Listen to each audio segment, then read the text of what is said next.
വേടനെതിരെ യുവ ഡോക്ടർ ബലാത്സംഗ കേസ് നൽകിയതോടെ പുറത്തുവരുന്നത് ഞെട്ടിക്കുന്ന വിവരങ്ങളാണ്. ഇയാൾ കടുത്ത ലൈംഗിക വൈകൃതങ്ങൾക്ക് അടിമയാണ് എന്നാണ് യുവതി ആരോപിക്കുന്നത്. കൂടുതൽ യുവതികൾ വേടനെതിരെ പരാതി നൽകിയേക്കുമെന്നാണ് പുറത്തുവരുന്ന റിപ്പോർട്ടുകളും. ആരാധകരെ ഫാൻസിയുടെ ലോകത്തെത്തിച്ച് ലൈംഗികമായി പീഡിപ്പിക്കുന്നത് വേടന്റെ വൈകൃത സ്വഭാവമാണ് എന്ന് ഇവർ സൂചിപ്പിക്കുന്നുണ്ട്. യുവ ഡോക്ടറെ അതിക്രൂര വൈകൃതങ്ങൾക്ക് വേടൻ ഇരയാക്കിയെന്നാണ് പരാതി. ലൈംഗികമായി നിരവധി പേരെ ചൂഷണം ചെയ്തുവെന്ന ഞെട്ടിക്കുന്ന വെളിപ്പെടുത്തലാണ് പുറത്തു വരുന്നത്. ഇനിയും യുവതികൾ വേടനെതിരെ പരാതി നൽകിയേക്കും. ഇതിനിടെ ഉഭയകക്ഷി സമ്മതപ്രകാരമുള്ള ലൈംഗിക വീഴ്ചകളെ പീഡനമായി കാണുന്നതിനെതിരെ നിരവധി സുപ്രീം കോടതി നിരീക്ഷണവുമുണ്ട്. ഇതെല്ലാം ഉയർത്തി നിയമ പോരാട്ടമാണ് വേടൻ ലക്ഷ്യമിടുന്നതും. പുതിയ കേസിനെ നിയമപരമായി നേരിടുമെന്ന് റാപ്പർ വേടൻ അറിയിക്കുകയും ചെയ്തിട്ടുണ്ട്. വിവാഹ വാഗ്ദാനം നൽകി പീഡിപ്പിച്ചു എന്നാണ് കേസ്. 2021 ഓഗസ്റ്റ് മുതൽ 2023 മാർച്ച് വരെ വിവിധ സ്ഥലങ്ങളിലെത്തിച്ച് പീഡിപ്പിച്ചു എന്നാണ് പരാതി. മയക്കുമരുന്ന് ഉപയോഗിച്ചായിരുന്നു പീഡനം. സാമൂഹിക മാധ്യമത്തിലൂടെയാണ് ഇരുവരും പരിചയപ്പെട്ടത്. ഡോക്ടറുടെ കോഴിക്കോട്ടെ ഫ്ളാറ്റിലെത്തി ആദ്യം പീഡിപ്പിച്ചു എന്നാണ് പരാതി. തുടർന്ന് വിവാഹ വാഗ്ദാനം നൽകി വിവിധ സ്ഥലങ്ങളിലെത്തിച്ച് പീഡിപ്പിച്ചു. ബന്ധത്തിൽ നിന്ന് അകന്നതോടെയാണ് യുവതി പരാതി നൽകിയത്. മൊഴി പരിശോധിക്കുകയാണ് എന്ന് പോലീസ് പറഞ്ഞു. അതിനുശേഷം നടപടി ഉണ്ടാകുമെന്നും പോലീസ് പറഞ്ഞിട്ടുണ്ട്. അതിനിടെ യുവതിയിൽ നിന്നും വേടൻ പണം കൈപ്പറ്റിയിട്ടുമുണ്ട് എന്നറിയുന്നു. ഇതിന്റെ ഗൂഗിൾ പേ തെളിവുകളും പോലീസിന് കിട്ടിയിട്ടുണ്ട്. IPC 376 വകുപ്പ് അനുസരിച്ചാണ് കേസ്. ഭാരതീയ ന്യായ സംഹിത വരുന്നതിന് മുൻപുള്ള സംഭവമായതിനാലാണ് ഈ വകുപ്പ് അനുസരിച്ച് കേസെടുത്തത്.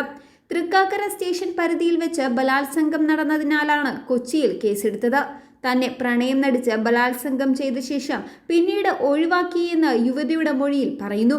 യുവതിയുടെ വിശദമായ മൊഴി രേഖപ്പെടുത്തിയ ശേഷമാണ് പോലീസ് പുലർച്ചെ FIR രജിസ്റ്റർ ചെയ്തത്.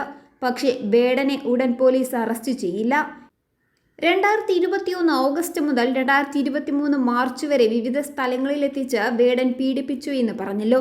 ഈ തുടർച്ചയായ പീഡനശേഷം വേടൻ വിവാഹ വാഗ്ദാനത്തിൽ നിന്നും പിന്മാറുകയായിരുന്നു. വേടന്റെ തീരുമാനം തന്നെ മാനസികമായി തളർത്തിയെന്നും ആളുകൾ എങ്ങനെ പ്രതികരിക്കുമെന്ന് ഭയപ്പെട്ടാണ് ഇതുവരെ പരാതി നൽകാതിരുന്നത് എന്നും പരാതിക്കാരി പോലീസിനോട് പറഞ്ഞിട്ടുണ്ട്. ഇതിനു മുൻപും വേടനെതിരെ മീട്ടു ആരോപണങ്ങളും പരാതികളും വന്നിരുന്നു. കഴിഞ്ഞ ദിവസം രാത്രിയാണ് FIR രജിസ്റ്റർ ചെയ്തത്. തൃശൂരിൽ നിന്ന് പ്രസിദ്ധീകരിക്കുന്ന കേരളീയം മാസികയിൽ ഏതാനും മാസം മുൻപ് വേടനെതിരെ പീഡനത്തിനിരയായ ഒരു യുവതി ചില വെളിപ്പെടുത്തലുകൾ നടത്തിയിരുന്നു. ഇത് ശ്രദ്ധയിൽപ്പെട്ട് അന്വേഷിച്ചപ്പോൾ തനിക്കുണ്ടായതിന് സമാനമായ ക്രൂരമായ ലൈംഗിക ബന്ധത്തിന്റെ അനുഭവങ്ങളാണ് എന്ന് ബോധ്യമായി. സമാന അനുഭവങ്ങൾ നേരിട്ട മറ്റു ചിലരോടും സംസാരിക്കാൻ കഴിഞ്ഞതോടെയാണ് നിയമ നടപടിക്ക് തീരുമാനിച്ചത് എന്ന് പരാതിയിൽ പറയുന്നു. പലയിടങ്ങളിൽ നിന്നായി കൂടുതൽ പരാതികൾ പുറത്തു വന്നേക്കാം. തന്റെ ബന്ധങ്ങളുടെ ബലത്തിൽ ഇതുവരെ പരാതിക്കാരെ പരോക്ഷമായി സമ്മർദ്ദത്തിലാക്കി നിർത്താൻ വേടന് കഴിഞ്ഞിട്ടുണ്ട്. ഇത് പക്ഷേ പരാതിയുമായി പുറത്തു വരാൻ തുടങ്ങിയാൽ ഇപ്പോൾ സംരക്ഷിക്കുന്ന സർക്കാരിനും ഇടതുപക്ഷത്തിനും കൈവിടേണ്ടി വരും.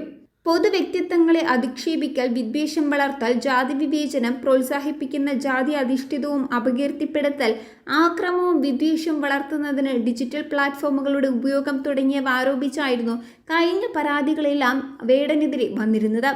ഇതിനൊപ്പം മയക്കുമരുന്ന് കേസിലും പുലിനഖ കേസിലുമെല്ലാം വേടൻ കുടുങ്ങിയിരുന്നു. ഇനിയും ഇതുപോലുള്ള എത്രത്തോളം പരാതികളാണ് വരാനുള്ളത് എന്ന് കാത്തിരുന്ന് തന്നെ കാണണം.